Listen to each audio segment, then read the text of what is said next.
Yes, you see what the thumbnail says. That's more like it. A little game too late, but they got it done. Welcome to the PHLY Sixers postgame show live from the Xfinity Lounge.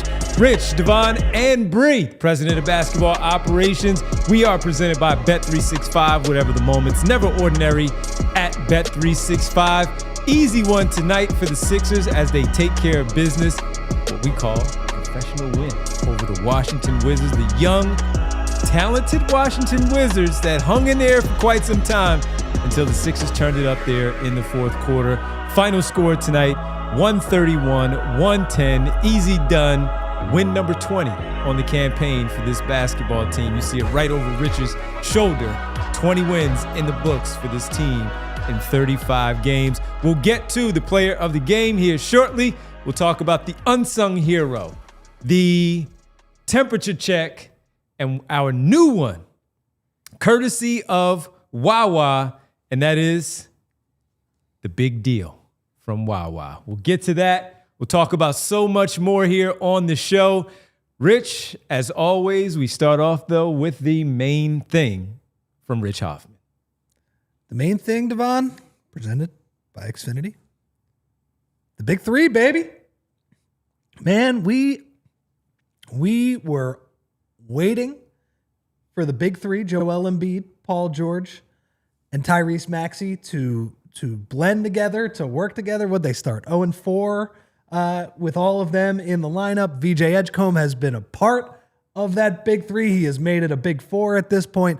But I thought the story of this game, there were a few different things. The bench lineups were very interesting for this game. But from start to finish, professional effort, as you said, from Tyrese Maxey, 16 points in the first quarter from him.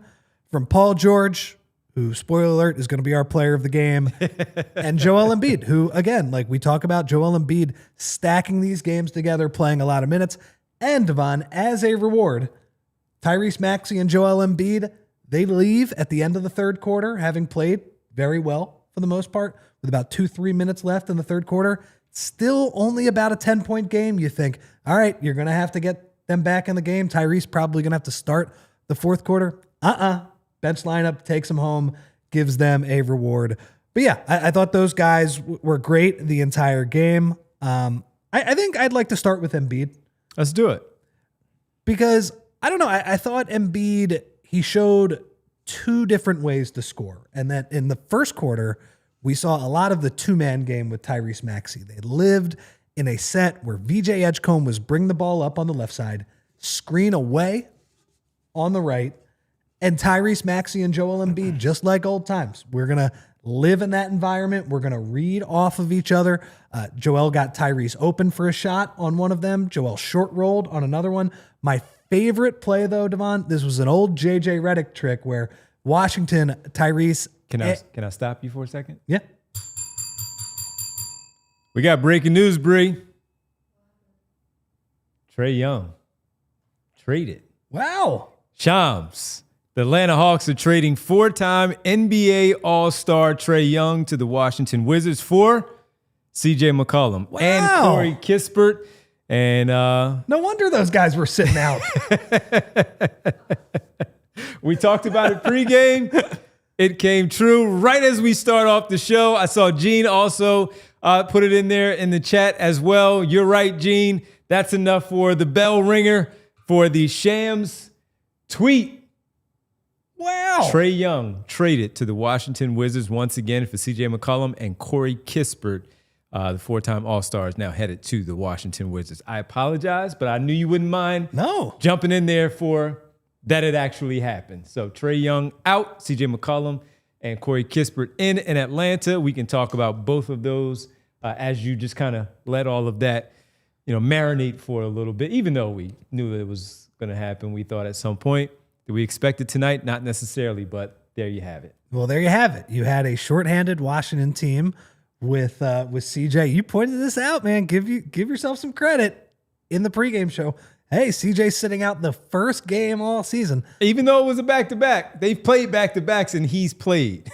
Yeah, and you did think at some point they were going to shut him down to just tank and lose games. But yeah, the first game he sat, there was something happening, and you sniffed it out, man. Yeah. So I think we'll talk about that a little bit as the show moves on. For sure. But yeah, my favorite play to move it back to the Sixers-Wizards game, man, there's a lot going on in the NBA right now, was that Tyrese Maxey was getting top locked on the right side. And that means that the player is just denying him the ability to run up to the three-point line. So what he did was an old JJ Redick trick where all you do is walk that guy right into Joel Embiid's guy. Joel Embiid drives around him, scores. I thought they had that going early on. And then, Devon, in the second half, you and I were sitting there talking about Joel Embiid in the third quarter because it was a very heavy Joel Embiid quarter. And it was one of, honestly, the most that Joel Embiid has been on the block. That was, I thought like Joel Embiid was able to save his energy in this game because it was pretty traditional back to the basket type stuff. I mean, for most of his career, Joel Embiid has been a face-up player. That's how he's done it. Free throw line, three-point line, elbow, even baseline. He's facing you up. Tonight, against the smaller Wizards, it was pretty traditional, just back you down with the left shoulder, and he even made a left-handed hook on I was surprised one of those as well. Yeah, all net too. Made some good passes. So we saw the two different ways Joel could score, where he's playing with Tyrese Maxey on one hand, and then the other times they're just posting him up. There's one other play that I like that they have run. He actually got his second dunk of the year on it. Is that they run him a lot. They start him in the corner, and then they run him on a flex cut along the corner. That is a way to get him deep post position or even just a layup if the screen hits and you're able to find him under the basket. So very nice Joel Embiid game, as Bree just had the graphic up, 28 points. Did he play the greatest defense in the third quarter? No, I think he was kind of gassed by that point. But frankly, the Sixers, it should not have been a game. The bench was such a disaster in the first half. Another nice Joel Embiid game. Seems like he's stacking those up right now. Yeah, no, really, really good to see it. We talked about it a lot also in the offseason. We discussed it in training camp in the preseason as well. Whenever he's out there, and if he is limited, if he is hampered because of the knee, hey, how about some working on those jump hooks that we've seen him not really do much of his career because of what Rich just talked about, the face-up game, putting the ball on the floor, going to the basket, things of that nature. Well, as you get older, you have to find some other ways to make things easier on yourself. And that jump hook is his friend. He's still even though he's not the explosive player that he once was, he is still 7'1", and he still has a pretty darn good touch as a scorer, not only from the extended free throw line area, but also right around that basket. So because of that, you're still a big guy that they have trouble defending you. If you're going to just simply say, okay, it's time to just back down my defender, there are not a lot of centers that can hold him off of his spot that he wants to get get that jump hook off. And I also think that, once again, that's something that is less wear and tear on your knee. Totally. That's the big point. Less wear and tear on your knee. You make it easy. Might hurt your upper body a little bit, but the thing we're worried about, never had issues with the upper body. It's always below the belt. And you got to ice down that back, but not the knees. And what would that also do, Rich? Might give him a little more extra go at it on the defensive end because he didn't have to exert so much energy on the offensive end. So I love to see that. Continue with the jump hook, Joel, because that is your friend. And while Alex Sarr is a talented shot blocker in this league, he's one of the best in the NBA. You got those shots off. You can do that against a lot of the others that are either shorter or not as good as defender as he is, and you can still get your 20-plus points. One other point on Joel, because you mentioned Alex Sarr. Is he ducking Alex Sarr, man? Did you see who he was guarding for most of the game? He was guarding Bilal Coulibaly for most of the game. Coulibaly, he was Donald ducking him, man. Come on. No, I'm just kidding. I mean, it seems like they had him as a roamer on Coulibaly. Yeah. And honestly, we talk about how the post-up game probably saved his knee and the wear and tear. Guarding Coulibaly probably didn't help his wear and tear because Coulibaly was driving really hard at him. Joel was giving him space for that jumper, but there were a couple times where Joel got turned around and had to jump to try and block those drives. So that was just another element of the game. Okay, so that's Joel Embiid. Yeah, so that's Joel. Let's get to the player of the game here tonight. Rich pointed it out that we are, in fact, going Paul George. He gets the nod tonight, Rich, because He scores 23. He's 4 for 8. He had a nice stretch there after scoring 5 points in the first quarter. He went off for that 13 in that second quarter to kind of help the Sixers when they got down to the to the Washington Wizards.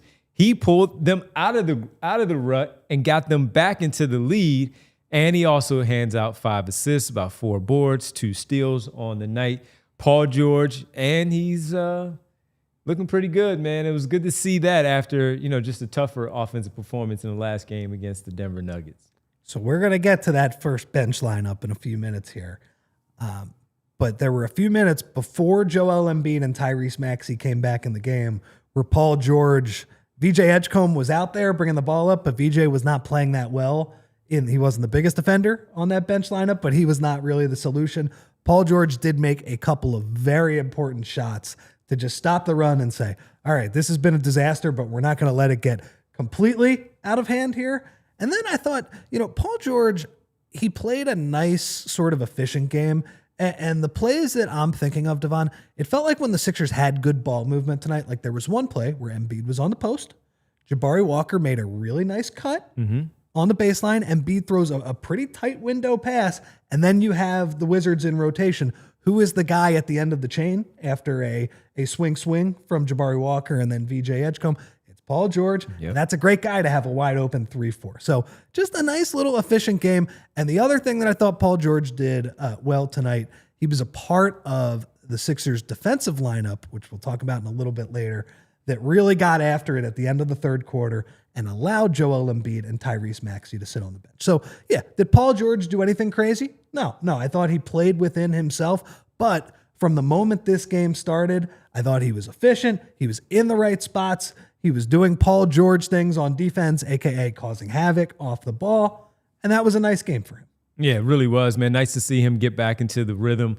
And you look, 4 for 8 from 3, and we talked about it from last season where the catch and shoot 3-pointers, we thought that was going to be pretty easy for him. But injuries to the knee, later on the finger, he could never really get any consistent shot making, especially from behind the 3-point line last season for the Sixers. And to now see him this year with what he is doing, 23, as we talked about tonight. But on the season, guys and gals out there, all the Sixers folks, he is up to now 39% on his 3-point shooting, which we talked about again, needed to be better to help out Maxey and Embiid and now Edgecombe. And the catch and shoot is really important. So it's not just the short corner 3 that we talked about, but tonight, as Rich pointed out, on the wing, top of the key, where he can just walk right into it because he's the trail man. And as the ball is popping, he is the recipient of it, and he made them pay. Really good to see that. And he had his mid-range going a little bit, and also the driving where we didn't see where he needed to explode. He felt like he had to explode as much as we have seen over the more recent games. Instead, maybe that elongated stride that just gets him right to the spot that he needs to, and he still has that pretty good touch around the rim, plus the fadeaway that we talked about. So nice, really nice all-around game for Paul George. And everybody, hard to believe, but it's the first 20-plus points game scored for each of the trio, Embiid, Maxey, and George, the first time all 3 of them in the same basketball game as teammates have hit the 20-point mark as teammates. You mentioned the catch. That is unbelievable. Yeah. Unbelievable. I mean, it took a while, but we're here. We got a full rotation. We actually have to question who's going to play. Trendon Watford doesn't get in until the end of the game. I actually think he's a pretty good player, but understand why he's not in the rotation because everybody's healthy at this point. You mentioned the catch and shoot for Paul George. Last thing on him, 42% on catch and shoot. Take more of those, less early shot clock, step back threes. Feels like if he takes the good ones, he's going to make a good percentage. And like you said, like last year was a low 30s 3-point shooter. Some of that is just bad luck, and it was, everything going wrong for the Sixers last year. Nice to see him bounce back. And you got to hope, right? When you have VJ playing well, you have Joel and Tyrese, looking a little bit like their 2023 forms and building that chemistry. Joel in particular playing much better.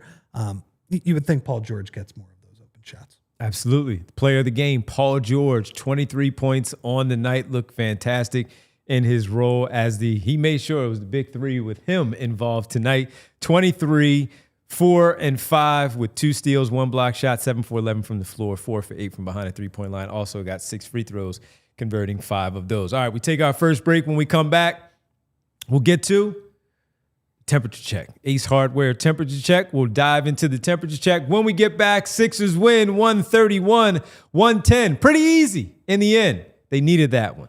Sixers win. Now 20-15 on the campaign. We'll break it all down. Much, much more right here on the PHLY Sixers postgame show presented by Bet365.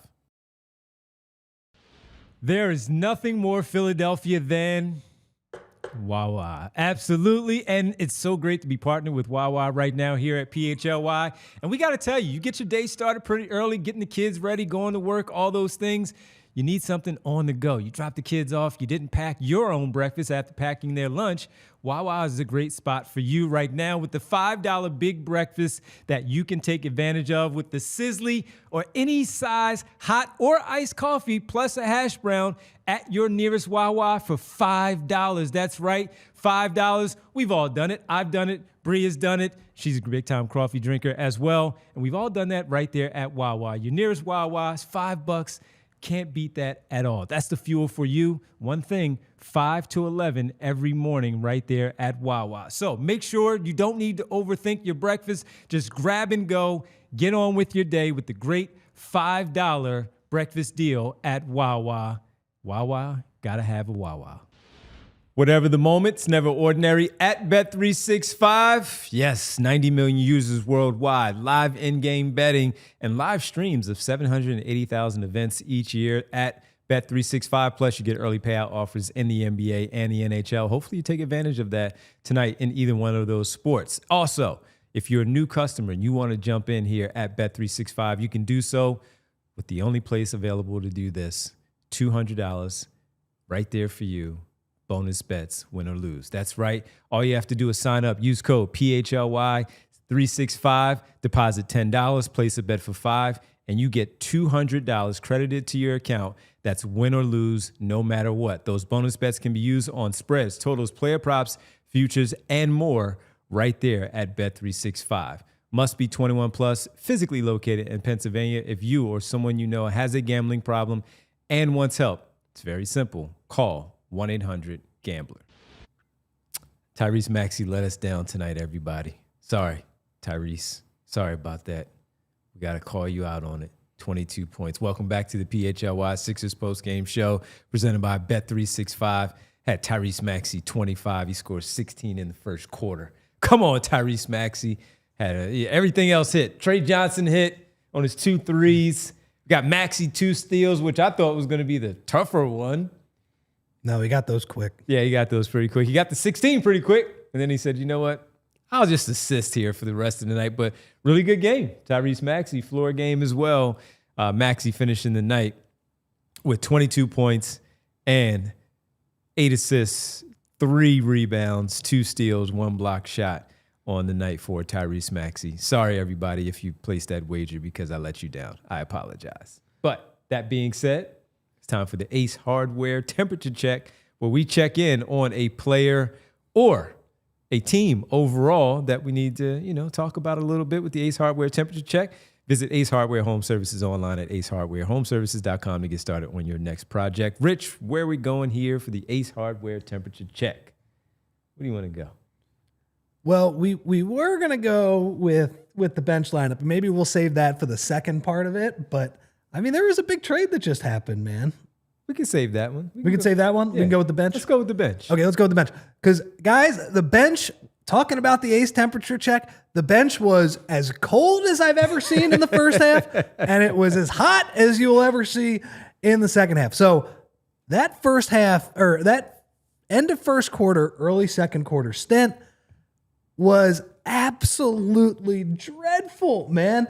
Adembona, again, I don't think Adembona was 100% at fault, although, by the way, it wouldn't be a Sixers-Wizards game without Nick Nurse having to change the center for the second half because the backup center was so bad in the first half. Yeah. Earlier this season, it was the other way around with Bona coming in for Drummond.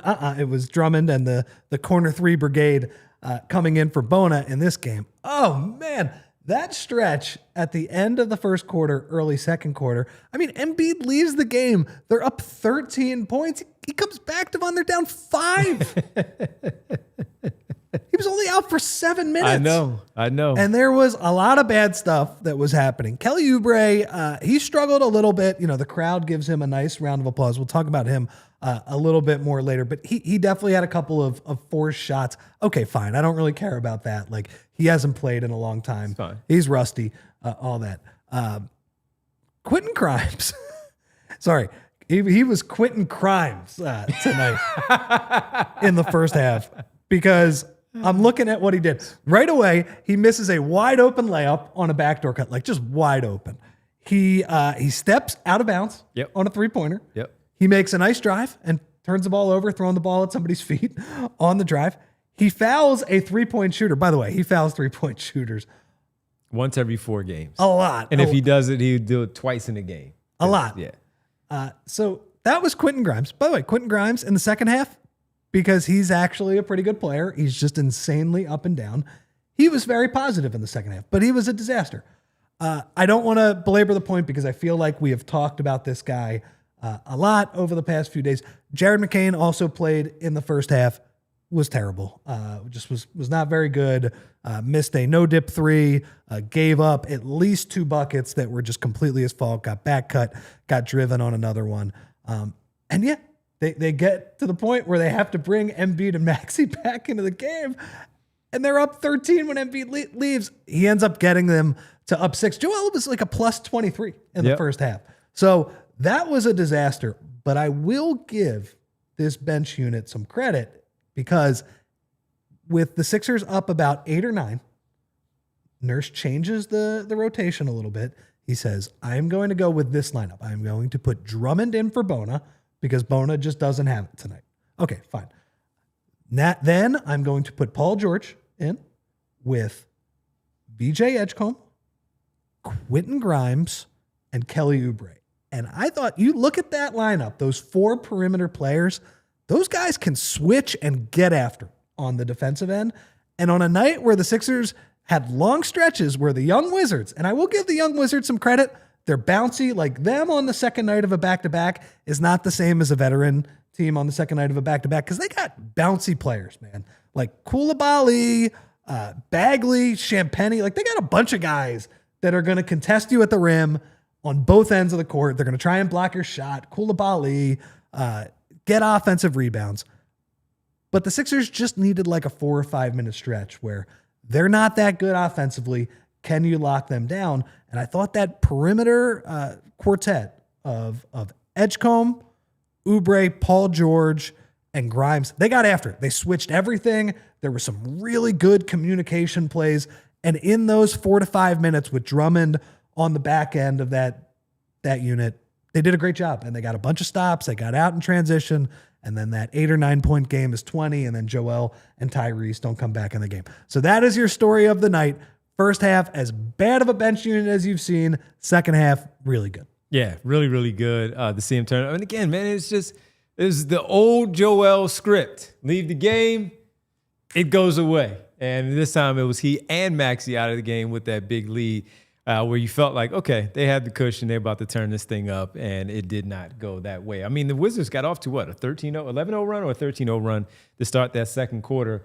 It was 11-zip, yeah. Yeah, it was ridiculous. And then they go up by 5, and that's when Paul George decided to go off and do what he did by scoring a 13 in that frame. But that first part with that bench unit, and as we talk about it, where it's the cooling off and the heating up, yeah, it was tough to see Jared McCain out there again, where unfortunately it just did not go his way once again tonight.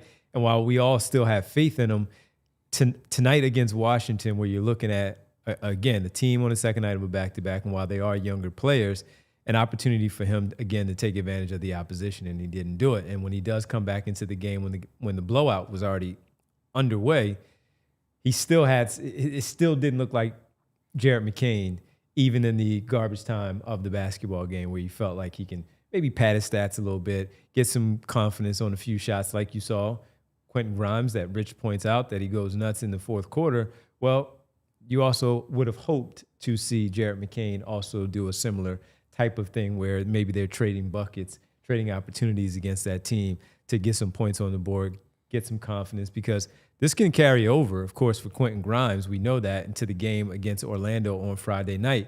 Would have been nice to see McCain also see some shots fall, where maybe that can also open up some things for him as they go into that game on Friday.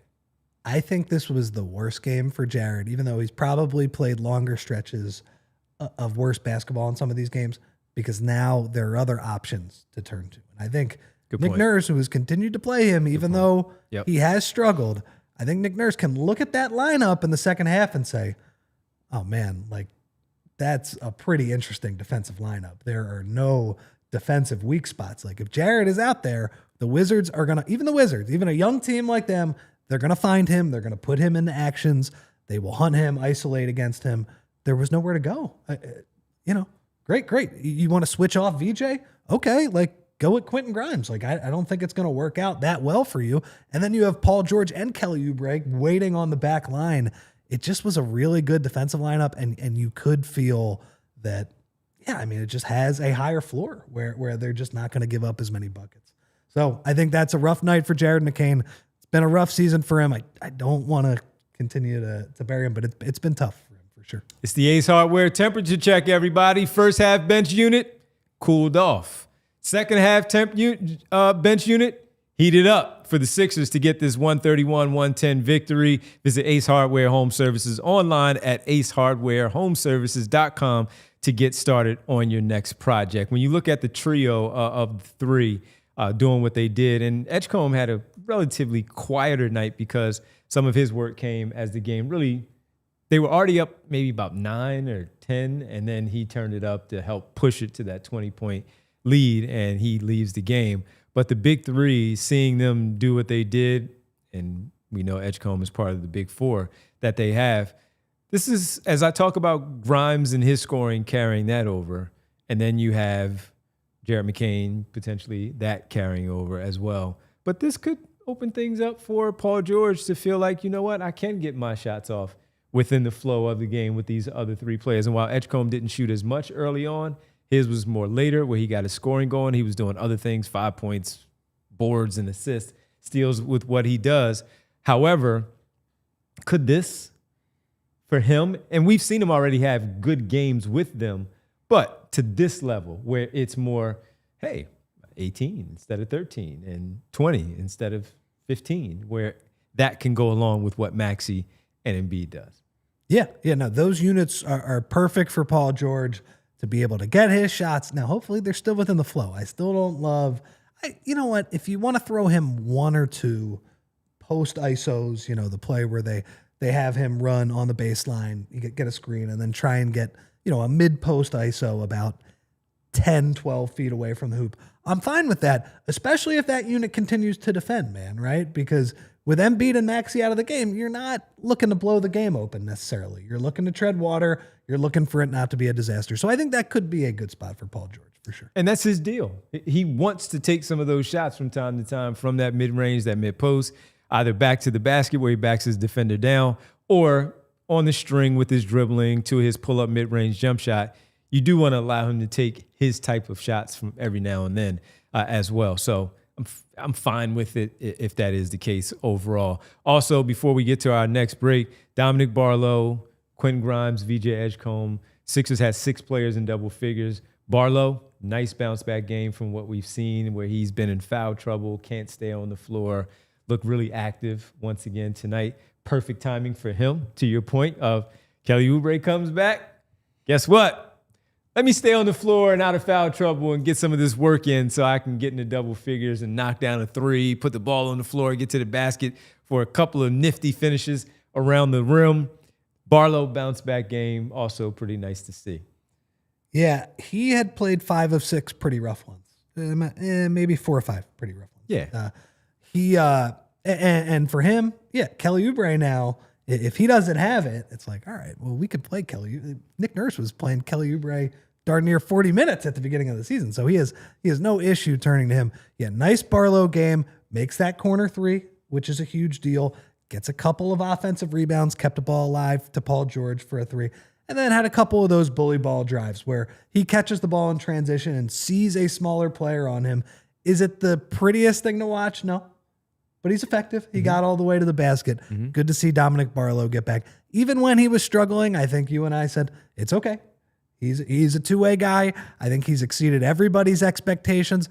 But the idea that he would have a few down games, it's understandable. Good to see him against a Washington team, which should be a confidence builder, do get some confidence back. So yeah, it's good to see it, man. Good to see that from Dominick Barlow. And VJ Edgecombe he just turns it back up, and it happens for him. I mean, it looked like he was going to be sitting in single digits when the game came to an end, but that was not the case. He did what he did. He wound up with 13 points.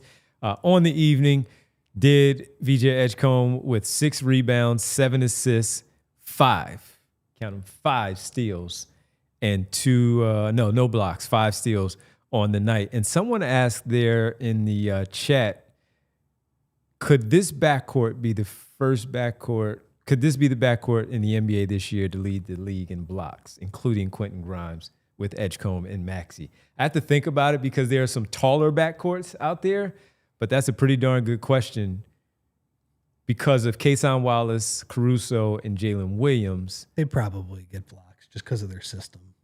Yeah, and I'm thinking of their lineup because Jalen Williams is considered a 2 with Hartenstein. Sometimes, because Kason Wallace starts sometimes, Jalen Williams also starts all the time. But I got to think about that. Yeah, I have to think about that one. I thought, as you talked about VJ, he was the guy who was bringing it on defense the entire game. There were some 5 steals, some miscommunications. Didn't get that level of defense from everybody the entire game. Tyrese had a few plays where he fell asleep in the first half as well. It's okay. On balance, he was great with Joel, but he was a part of that unit too. And yeah, he created some havoc off the ball, got a couple of live ball turnovers on the sidelines that the Sixers turned into transition buckets. Big transition game for the Sixers tonight. And that's the beauty of VJ Edgecombe. Even when he was a little tentative in the first half, he's always going to bring it on defense. And usually, as in this game as well, in the fourth quarter, he's going to figure something out on the offensive end. Philly Star is the one who asked us that question in the chat. Thank you, Philly Star. Really appreciate that. Good question. And yes, that is a really good one. I have to think about it as we, maybe when we go to break, I'll think about it a little bit more. All right, we take this pause. We come back. Got to get to the unsung hero because we mentioned him quite a bit there as we were discussing it. Who's the unsung hero, everybody? You always want to tell us who it is. Let us know during the break who the unsung hero is. We'll reveal it when we get back. Sixers win 131-110. They are 25 right now, 20-15 on the season. Looking pretty good. Orlando up next on Friday in Orlando. Another nice test for the Sixers. But first, we're breaking this one down. And if you're just tuning in and you didn't see the alert, Trae Young traded, yes, from the Atlanta Hawks to the Washington Wizards. Things got so bad tonight, Rich, they said, you know what? We got to make a trade. We got blown out by the Sixers. We got to make a trade. Sixers did that. Trae Young to the Wizards. CJ McCollum, Corey Kispert to the Hawks. We'll break that down a little more detail later on right here on the PHLY Sixers podcast. All right. It's almost playoff time. We're here. Do you really want, after some issues with Britton Covey, do you really want Jalen Hurts returning punts? Absolutely not. No, it's not worth the risk. And it's not the same. It's exactly the same when it comes to your money. You don't want to risk the time or the money to keep your stars focused on what they need to do. You need to make sure that they're out there and healthy. The same goes for your business right now as well. You don't want your top people buried in operations, the tedious, time-consuming, redundant activities that wear them down. Keep your impact players fresh so they can focus on putting points on the board. Each Togo program includes dedicated staff, custom automations, and US-based processes, engineers who act as your quarterback, giving you the complete control, total transparency, and instant efficiency to do what's right as you call the plays and they execute your way and advise along the journey. Visit harnesstogo.com, scale smarter, work faster, and stay focused on winning. Guys, everybody's got their favorite hard tea, but have you ever turned the can to read what's in it? You cannot, because they do not tell you. And while they hide what's inside, our friends at Crooked Tea brag about it. Crooked Tea brews real USDA organic tea for real flavor with zero sugar, no fake junk hiding behind the label. What you see is what you drink. So next time when you're at the store, do me a favor, guys. Flip the can, and if you can't find the ingredients, just put it back, then grab a Crooked Tea, zero sugar, real tea, and it's fully transparent. You know at Philadelphia, real recognizes real, so why drink the fake stuff? Crooked Tea is the only thing better than a strip sack in the Super Bowl. So do me a favor and visit crookedtea.com to find a store near you. Back here to the PHLY Sixers postgame show for your 20-15 Philadelphia 76ers after their comfortable win over the Washington Wizards, who now have acquired Tre Young in a trade for CJ McCollum and Corey Kispert. Talk about that as we go along. But first, we got to get to the Togo unsung hero of the night, the leader in operations outsourcing. Let Togo handle the work that gets in the way of your work. You call the plays, we execute at Togo. The unsung hero, the Dominick Barlow Award, because he cannot get it since it's his award, thanks to Rich P, goes to none other than Kelly Oubre in his return. Standing ovation, coming off the bench, plays 20 minutes and scores 2 points. Had a couple of wild shots, as Rich rightly pointed out, but that's okay because he's coming back and they were also playing the Wizards, so do what you need to do. Good to see him back. It's just good to see him back. Good to see the crowd also, welcome him back the way that they did, getting the standing ovation. Love to see it. Good to see Kelly Oubre back. Yeah, and he was super rusty in the first half, but as I've been saying, he was part of that bench lineup that blew the game open in the second half, and that's because of his defense. And we know Kelly is always going to bring it on that end of the court. Yeah, and by the way, like as you guys see, he points up to the crowd. Tyrese is pumped to see him. I think that Tyrese waving the crowd on, Yeah, just adding That's Kelly dope. back into the lineup can boost the team's confidence, make them feel a little bit better in the locker room, and also just give them an energy guy. Because in that first month of the season, I'm thinking back to that Boston game on Halloween night. Like, you can throw Kelly Oubre into a game, and I get it. He can have some bad stretches as well, but he can really change the game with his energy on defense. And the fact that you have all of these guys on the perimeter and now on the wing who are playing pretty well, I think he can give you even more energy because he doesn't have to play 37 minutes anymore. So you can have him. Might take him a little bit to get back in the flow of the offense and pick his spots and figure out all of those things. But yeah, it was definitely good to see Kelly back on the court tonight. Got that first one out of the way. Now it's time to build up. Tonight, 20 minutes for just over 20 minutes, about 20 minutes and 13 seconds. He scored his 2 points, 1 for 4 from the floor, 0 for 2 from 3. He had 3 rebounds, 1 assist, but he had 2 steals, like he typically does, where he gets his hands in some different spots. He got on the floor, dove for one of those to start a break for the Sixers. So the activity that is there, that's going to be much needed for this basketball team. We talked so much during the stretch where they were winning, but also when they lost some of those games while he was out, where it was obvious that his energy, his activity on the defensive end would have helped them pick up a W most likely, but also offensively, where as much as it's nice to see Dominick Barlow knock down those threes and they continue to encourage him to take those shots, it's different when Kelly Oubre is out there in that corner. They have to make a decision to close out, stand back a little bit, dare him to shoot the 3, and if he starts to get hot, then cool. He puts the ball on the floor and he's going to the rim, either for one of his layups where he does double clutch a lot on those layups, but he has a different way of finishing around the rim, and also the dunks that he can unleash on them at the rim as well, and maybe even get to the foul line. So just good to see him back. And as it was asked to us earlier, is this the first game back once again that all of these guys have played from Philly Star? From someone else? Yes. First one where their full roster was available to them tonight. And while this was against the Wizards, you didn't need everyone to contribute in a huge way. This just means at game number 35, now you just build up and you start to figure out the regular rotations, where Nick Nurse has had to tinker with so many different things with the roster of who's substituting in here, who's best with this lineup and all. Now the experimenting comes with everybody back. And They have a back-to-back on Sunday, Monday.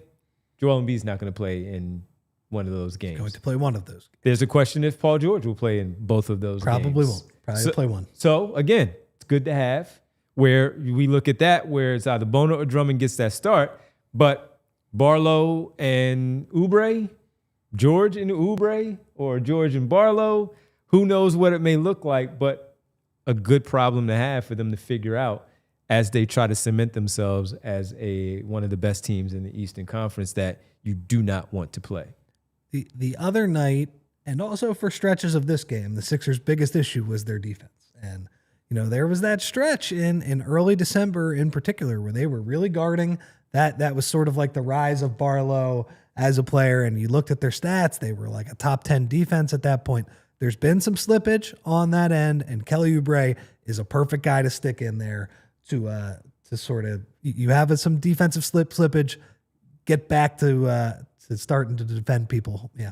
So, yeah. Sorry, I don't know. I got caught in between words there. But yeah, you're struggling on defense. You need somebody to help you out on that end. Put Kelly in there. He's the unsung hero, presented by Togo, the leader in operations outsourcing. Let Togo handle the work that gets in the way of your work. You call the plays, we execute at Togo. The unsung hero, Kelly Oubre, in his return. All right, let's talk a little bit about the rookies. Yeah. We do a lot of rookie watch around here. We get a chance to talk. You don't get a lot of chance to talk about the rookie watch when we do those. We would, of course, we would love for you to talk about the rookie watch. But rookie watch tonight, 13 points for VJ Edgecombe, 8 and 7, 2 steals. 5 steals on the night. Our guy. It's not just me and Kyle and Derek and Bree. Rich loved Tre Johnson too. And Tre Johnson, he didn't disappoint us tonight. 8 for 13. It's not about the defense. 8 for 13, 2 for 6 from 3, 5 boards, 3 assists, and 20 points. Tre Johnson, we know he can score. And man, did he. I looked up and he had 13. I'm like, when did he get 13 points? Trae Young, man. Just fun to watch. Tre Johnson. Tre Johnson, I'm sorry. He's going to. We'll talk about Trae Young in a bit. Going to start playing. Thank you. I appreciate that. A Tre Johnson, Trae Young backcourt. Not the greatest defensively. No. But Tre Johnson is a very fun scorer. And he was like, look, man, he had a couple of buckets when the Sixers were trying to extend that lead in the third quarter. Like Tre Johnson was just getting buckets that were difficult shots on the other end. There was kind of nothing that the Sixers could do about that. I'm like, that's just good offense beating pretty good defense. That was impressive. I will say his point of attack defense against VJ Edgecombe, awful, non-existent, and it was fun to see VJ matched up against him. And I don't know, was he guarding him on the play? I guess we should run it, Bree. VJ Edgecombe with one of the greatest missed dunk attempts I've ever seen. Again, we always talk about he's going to make one of these at some point. If he made this one that we're about to show, it actually wouldn't have counted because who's that? That's Bagley. Bagley steps standing in there and takes a charge. I mean, VJ Edgecombe, look at where he takes off from. That was definitely on Oh. Tre Johnson. Tre Johnson was the defender, yes. Well, it's too bad he can't play Tre Johnson more because VJ gets a runway to explode to the basket on those. We've actually had somebody in the chat. It might have been Jack Reacher. I'm blanking on who it is now, who says, can VJ actually palm a basketball? And it does seem like he has those plays where he loses the ball going up. So he can palm it. Can he palm it in play? I don't know. Because when we were at Media Day, we had a basketball on our set while we were at Media Day, and he asked us for the basketball while he was getting ready to talk to somebody else. He was definitely palming the basketball. But to your point, we see a lot of guys with smaller hands that can get up and finish, but the ball comes loose from time to time. And but yeah, man, we keep saying it. He's going to get somebody with one of these, and he's had some really nice ones. That would have been a nice finish if Bagley didn't do the right thing of making sure he wasn't in that circle for that finish. He would have been posterized. As you know, the crash and charge that Bagley did there, it's not my favorite type of play. No. Because first off, guys like VJ Edgecombe get hurt on those plays because they get their legs taken out. And it's like, man, this is NBA basketball. I don't want to see people taking charges on dunk. Go up, try and block the shot. But it is the rule. Hopefully they extend that charge circle out a little bit farther. But yeah, I did wonder if he made that dunk. Yes, it was a charge by the rule. if he made that dunk, by law, would you have had to change it to it's just a made dunk? I'm sorry. You can't get a charge when it's one of the great highlights of the NBA season. Yes, we still talk about when Anthony Edwards dunked on Gabe Vincent his rookie year, and that counts. That counts. We would have remembered it. I remember all of Anthony Edwards' rookie year dunks. You remember he got Utah Watanabe on one of those? Oh, man. Yes, he did. He got him really bad. And the other thing I'd like to say about VJ, because he did bring it on defense, some good pick and roll stuff in the second half where he is the guy who has the ball on those bench units. I know we talked about how they do feature Paul George a little bit more, as they should, but VJ Edgecombe is the guy bringing the ball up. Had a couple of nice moves. Again, Tre Johnson was guarding him. He was able to get into his spots in the mid-range, make some jumpers. It's another game where VJ Edgecombe doing a lot of impressive stuff. Yes, indeed. Our guy, Tre Johnson in town. VJ Edgecombe got the win. We're going to see those guys going at it for many, many years, and it should be fun as they go along. And as you said, Tre Johnson, Trae Young, backcourt defensively, they're going to give up a lot of points, man. You're going to need those lengthy defenders out there because, boy, watch out.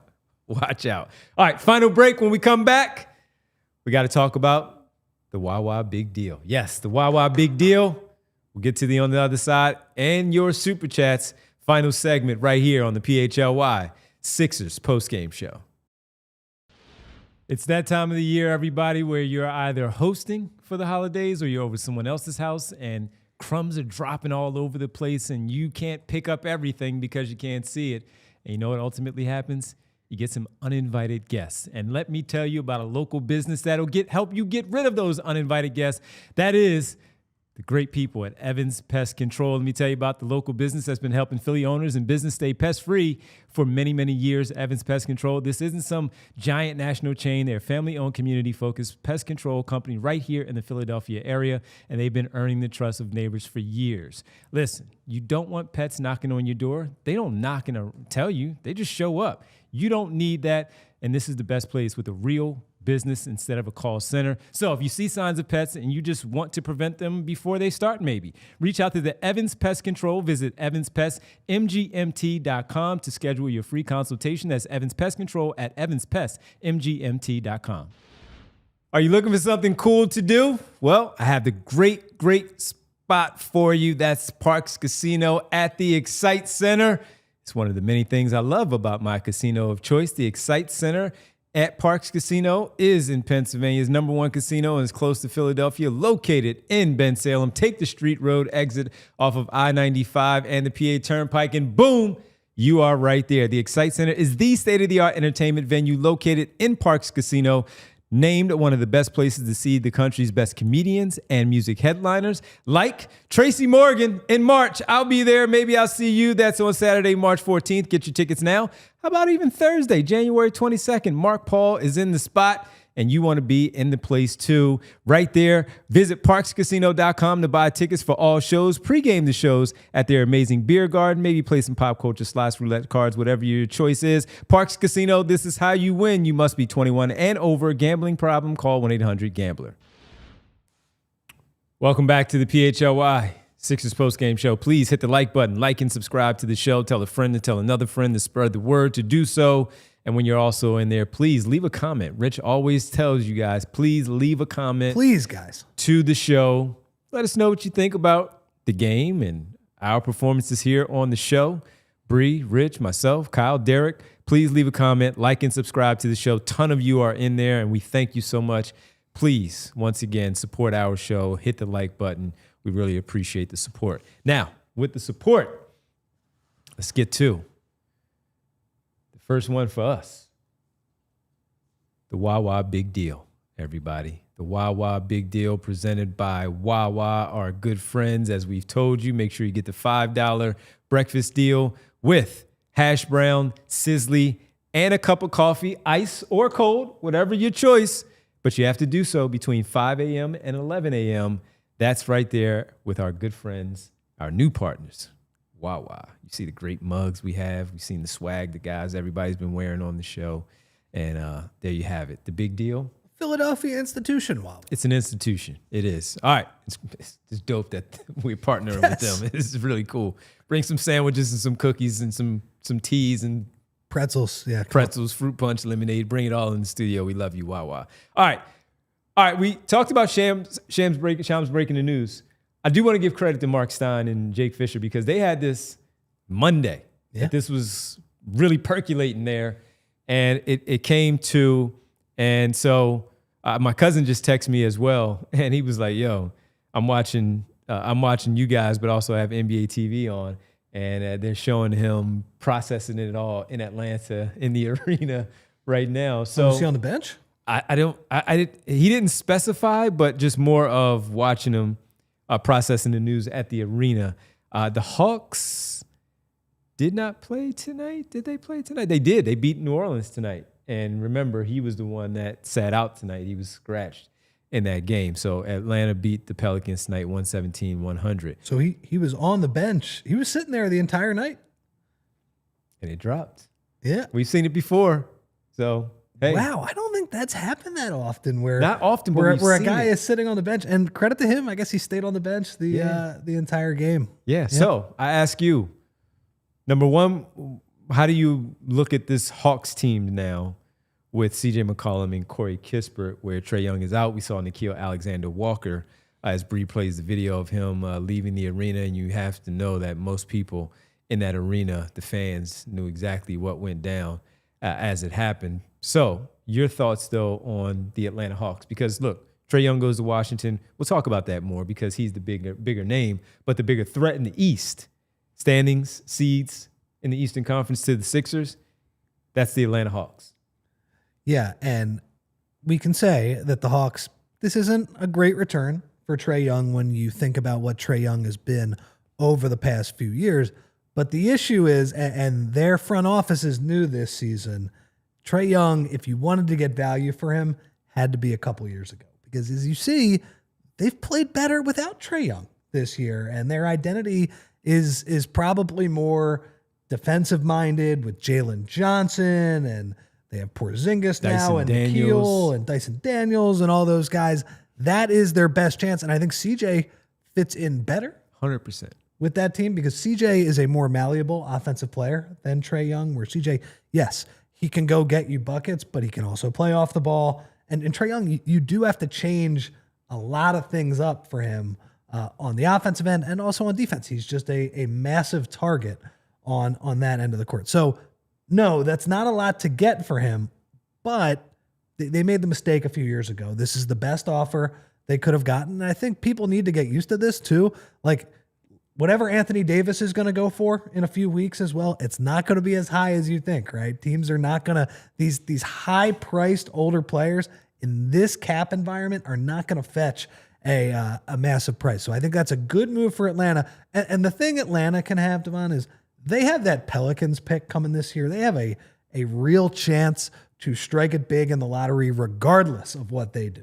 Right? They're just hoping the Pelicans are still a bad team at the end of the year. They're going to have a real chance at DeBonsa and Boozer and Darren Peterson and whoever else is at the top of the lottery. I think it's the best move for them. Move on from Trae Young. See what you can do this year. And I still think they have a pretty bright future. Just to be clear, though, let's point out that the Hawks have also been in – the name has been floated around Anthony Davis, too. That could be a separate deal, maybe. Not the trade, not, with the Trae Young, obviously, because he's going to Washington, but could Zachary Richardson be in some deal with some other big salaries from, like Porzingis? Could he go back to Dallas? Yeah. In a deal like that where Anthony Davis comes in and they change that thing up. Last one, real fast. Hawks are 18-21.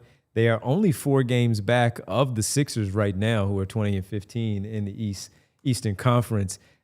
Do you start Nickeil Alexander-Walker over C.J. McCollum and bring him off the bench if you are Quinn Snyder?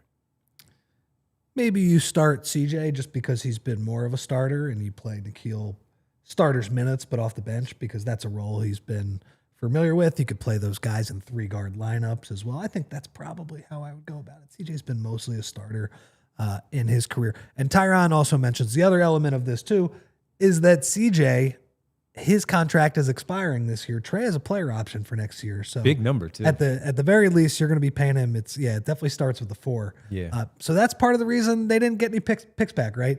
getting the financial flexibility and getting off Tre Young that's below average salary. You're below water on that. That's not a good contract at this point. Getting off that for an additional year is important. All right, to the Washington side, Tre Young on the move. Why Washington? Why Washington? Why does Washington want Tre Young when they have built up this whole thing with so many young players as the focal point of their rebuilding in Washington? What is it? You know how I felt. I even said it to the guys on the show yesterday. I think a lot of it does play into big ticket.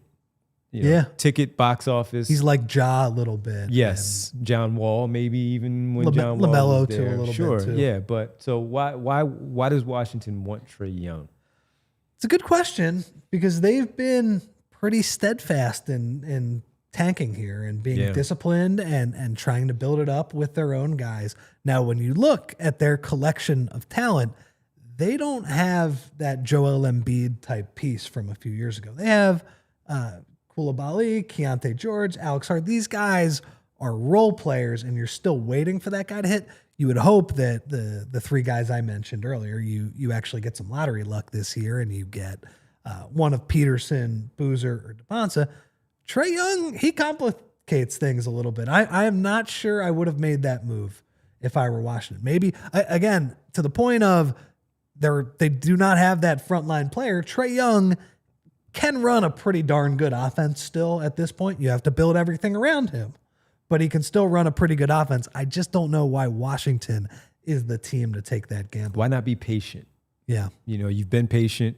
You've gotten pretty good marks from analysts and execs of how well they've done in Washington of just drafting young players. They may not hit on the guy yet, but they have drafted some pretty good talent. They're still a ways away. I'm just surprised. Like if you told me they sort of struck out in the lottery and they just got a decent player, they're making the 8th pick and they get an okay type player.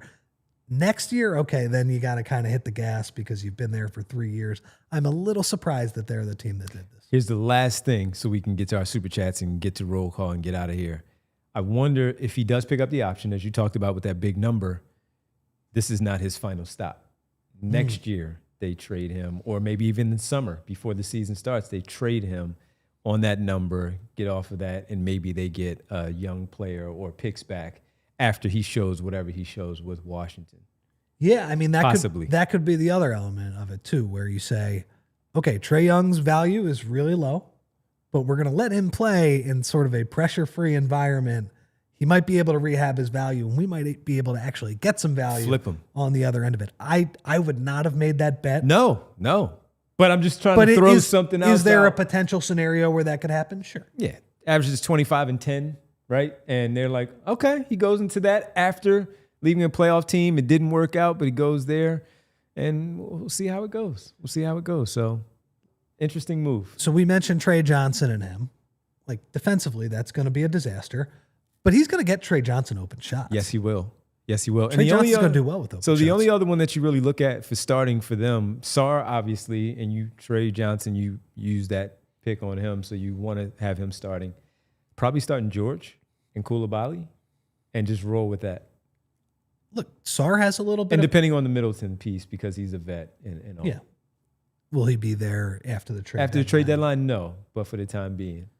No, I think it makes sense. Like Tre Young with Sarr, who has pick and pop ability and the ability potential to lob to the rim.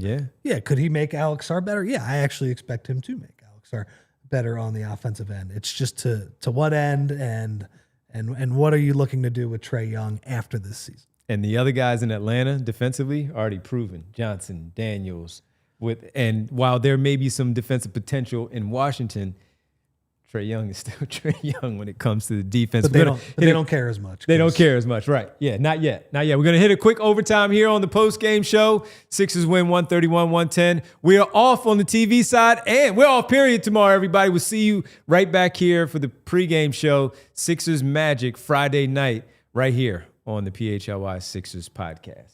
The last thing I wanted to say, that Atlanta team, when they have played the Sixers this year, they have been the most annoying pain in the butt team. Like, they just play hard, and it feels like they should be like 6 or 7 games above 500. They've been a disaster. Now, they've been a disaster mostly with Tre in the lineup. Yeah. But That's one that hasn't computed to me. As somebody, when I have watched them play the Sixers, it's like, man, they're difficult to play against. Man, they put the ball in Jalen Johnson's hands. Nikhil's making big shots. Dyson Daniels is doing annoying stuff. Yeah, exactly. But it really hasn't worked for them. I always like Okongwu. I think that guy's a winning player as well. I think Porzingis is out of there. They trade him. And Chris Haynes said that he believes it's pretty much Anthony Davis is traded by the February 5th trade deadline. So I wonder if that's something that they revisit Atlanta and Dallas and maybe ship Porzingis back to Dallas. Yeah. Davis goes to Atlanta, and you have Davis and Okongwu as a two-headed center piece there. That would be pretty nasty. That might be the best Dallas will do. I mean, the difference between what they traded for Luka Doncic and Anthony Davis obviously is the big piece that comes back in that trade, and what they're going to get for Anthony Davis, there might not be a bigger delta in NBA history between two trades. They're just not going to get a lot for him. Yeah, Atlanta in the mix, everybody. So watch out for that and see if they do anything else in the as far as trades go with Anthony Davis, Porzingis, whomever. We'll see how it goes. But trade deadline February 5th. Kickstart with a nice big name on the move. Who's next? Could it be Davis? Maybe Ja Morant, LaMelo Ball. We'll see how it all goes. Once this, man, it's always fun when it happens this way. Let's see how it goes. All right, let's get to the Super Chats as I throw on the glasses so I can read all these Super Chats here. By the way, Philly Star says, Marvin Bagley is on a one-year deal. Can the Sixers snatch him up next season? It's funny, Philly Star, because he was a free agent this offseason, and he was one of the names that I brought up as a cheap option as a backup big, and they decided not to go that route. So I'm very curious to see if they even go in that direction with Bona still on the roster. And we'll see. We'll see how it goes, though. All right, let's start off with EJ Barrett. Got 3 Super Chats from EJ. Start with the big one with the Hawks. Trade is wild. PG, not over-dribbling and just doing old man post stuff is fun. He's too strong for the people guarding him. Maxey. That's it. He's Maxey. Good or bad game, Grimes is crazy explosive. The thing I always say about Grimes is that when he's good, it's going to jump off the screen. And when he's bad, it's also going to jump off the screen. So I think EJ put that pretty well there. When he goes to the basket, like Tony Roten speed to the basket, and I'm wondering if he's going to be able to stop, but he just does just enough where he's at 99.5 on the miles per hour odometer to get off a good shot, whether it's a layup or a dunk. Aside from the one that he missed on the reverse that you talked about, that was one where he was still at 100, I guess, or the angle was bad. Like you said, when he's good, he's good. When he's bad, he's bad. But it's worth it because you know he can go off at any point. Totally. He's a good player. It's just when he has a bad stretch, it's like, ugh. The other thing you said too, and EJ kind of mentioned this as well, his ability to go from 0 to 100, he does that fast. Really fast. It's impressive. Did you hear it when Austin Rivers was talking about him on the game the other night, right, when we were sitting there watching the game, and he kept saying, I didn't know he was this fast. It's like, I knew he could score, and I knew he could put the ball and get by people. I didn't know he was that fast. In person, yeah. In person. I'm sure it's pretty jarring, honestly. Yeah, it is. Absolutely. EJ also says, like the video, everybody. Please. I see we're up there at, what is that, 59? We had a bunch of people in here. We can get a few more. Hit that like button while we hang out. See if we can get us to 100 before we get out of here. We thank you, EJ, for that. And finally, I know Wofford is not a great option on defense, but watching Bona try to pass from the free throw line in a zone is why I like Wofford, LOL, in the middle of that zone. And also with the struggles for Jared McCain right now, Trendon Watford is a ball handling option. Did you make anything of Trendon Watford not being in the rotation? Or just more of he might be the one that's not as ready to come back. Even though he's ready to come back, ease him in more than give Kelly the 20 minutes, let Watford ease into it. The opponent, you would have thought that, hey, let him get out there, shake off some rust. But maybe he plays a little bit more, just gradually just stepping it up against, number one, against Orlando on Friday, and then the back-to-back that they have in Toronto. Both games in Toronto on Sunday and Monday, where you know you're going to need them, especially in the back-to-back where Paul George may not play, etc.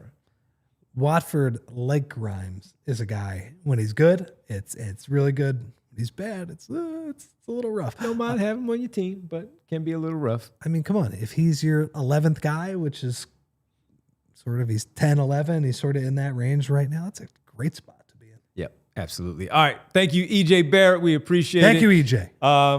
Always great to see you. Thanks for checking in on the Super Chats. Riaz, our friend, says, guys, with the upcoming schedule, back-to-backs against the Toronto Raptors, and then the back-to-backs, well, the two home games that will be in Philadelphia next Wednesday and Friday, I believe it is, against the Cleveland Cavaliers. How much of a measuring stick is that for the Sixers? Is 4-0 possible? I say 3-1 is probably the... Riaz getting greedy. I don't think 4-0 I would be. Yeah, I say 3-1. 3-1, I'd be over the moon. I'd be thrilled with 3-1, but it's looking more like a split.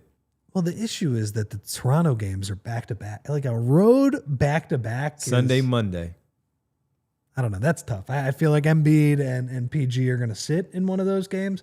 I don't know. Maybe you split them up to try and cover your bases, or you just go all in on one of those games. I don't know. I think if they got out of that stretch 2-2, I'd be fine. I'd be fine with that too. And now again, it always comes to us about how did they get to the 2-2? Did they drop one where they should have won? Did they have a fumble something at the end of the game? All of that. Toronto has won 3 in a row, everybody. They won tonight by a point over the Charlotte Hornets, I believe, 97-96 in Charlotte. It's a good win. Toronto's 23-15, and they've won 3 games in a row. They played the Sixers pretty well this campaign. You see Charlotte the other night in OKC? Routing. Woo. Routing the Thunder. Wow. Routing the Thunder. So Toronto's, that's not going to be a cakewalk. That's not going to be a cakewalk. No, that's tough. If you get a split up there, that's nice. Yes, absolutely. All right, we appreciate Riaz and EJ for the Super Chats. Thank you, guys. Thank you so much for those. Continue to hit the like button, everybody. Get that number up to 100 before we sign off, because we are about to do so. By the way, our big deal with the Tre Young, CJ McCollum, Corey Kispert trade was presented by Wawa, everybody. Wawa. Make sure you go get your Sizzly, hash brown, and coffee, hot or ice, $5 from 5 a.m. to 11 a.m. daily at your nearest Wawa. I have 2, so you guys know where my home is. I have a Wawa right here, then I have a Wawa right here, and then there's a Wawa right there. They're everywhere. They're everywhere. That was a big thing growing up for me. Honestly, sometimes people would associate with what was your grade school, Catholic kids, what was your parish. A big thing that sort of crossed all religions was, what's your Wawa, man? What's the Wawa that's closest to you? Which one is yours? Right? I had the Narberth one or the Ardmore one. I was kind of in between those two. The Ardmore one was open a little later, so sometimes I would go there a little bit more. What's your Wawa? Anyway. Yeah, what's your Wawa? Whatever one it is. You pack the kids their breakfast and their lunch, of course, for school, but you always forget yours. Stop at your Wawa for the $5 breakfast deal, Sizzly, hash brown, and coffee. All right, it's time for the world famous on the victory night roll call. Rodham, Wawa in the morning, that's right. Good to see you there, Rodham. You better love somebody, love somebody, love somebody. Like Washington loves Tre Young to make that move. So, Philly Star, thank you so much. Rick Morse, we see you there as well. To the ladies who I saw here tonight, Jess, Nona, and Val. Hey, ladies. And Jazz. Jazz was in there saw too. Jazz and my mom. Hello, Mom. See Mom in there. Hello, ladies. Thanks for checking in here on the show. Who else we have? Marcus Blackstock. What up, Marcus? Yes, we said Ricky Morris already. Graham says Grimes and VJ both some electric misses tonight. It's going to be exciting when they miss. Yeah, Grimes tried to dunk on somebody, he missed it, but he got fouled and got to the free throw line. Yes, great call, Graham. Appreciate that. Kyle Wright, lost sleep TV. We always lose sleep TV, watching TV late at night when we get out here. We all have the same problem. We get out of here late. We can't go to sleep. We're watching TV. And I'm drinking my Wawa tea late at night. Music lover. Music lover, play that music. Like Anthony says, play that song after a victory. There you have it. Gene Ross. What up, Gene? Densley Richard. Densley in there. Good to see Densley in there as well. We said Riaz, and we also said EJ for the Super Chats. Thank you guys so very much. Tyron Carter. What up, Ty? Who else did we have? Ty mentioned Bob Myers was in the house for a second straight night. What is going on? Looked like he was losing some sleep from firing those Commanders coordinators. Jeez, a lot of work. Bob's got an empire to oversee. PHLY. What up, PHLY? We also saw in there, as we said, Ty, we saw PHLY in there. We see D. Craig. Also, what up, Craig? What Monty. up, Doug? Who else? Who else did you say? Doug Craig. We had Martian in there. We had Terrence Knights in there. We had Smy Guy in there. A lot of our regulars. We had Theo in there. What up, Theo? See all of you in there in the chat. Remo K as well. I've run out of scrolling power. See Coleman Potts right there. Charlie Murphy in the chat. Martian Lynch. And all of you, thank you so much. Scheduling note. We're off tomorrow, everybody. It's our off day, so we're off tomorrow. We'll be back on Friday for the Sixers Magic. I believe that game is at 7 o'clock, so a 6:30 pregame for us as we're all back together, all four of us. We'll see Rich for the game on Wednesday for the Cleveland Cavaliers. Cleveland on Wednesday and Friday. Back-to-back Sunday and Monday for the Raptors. Everybody have a great, see Rez in there as well, saying appreciate y'all. We appreciate you as well, Rez. Thank you so much. Make sure, everybody, you be safe. Tomorrow, we'll catch you, of course, on Friday. Make sure you like and subscribe to the show. Hit the like button on the way out. Spread the word and leave a comment as well. Sixers win 131-110. They are 20-15 on the season through 35 games. I would have taken that if you told me that at the beginning of the season. So we'll take it. Sixers Magic in Orlando on Friday. Hit the like button, like and subscribe. And when you do, the bell icon will sound like that when it is, in fact, showtime. Everybody have a great rest of your night. Smy Guy, we see you too. What up, Smoggy? For Bree, great job as always, Bree. For Bree, Rich, Derek, and Kyle at the arena, I'm Devon. We'll see you on Friday for the pregame, 6:30 here on the PHLY Sixers podcast. Good night. We all silly like the mayor.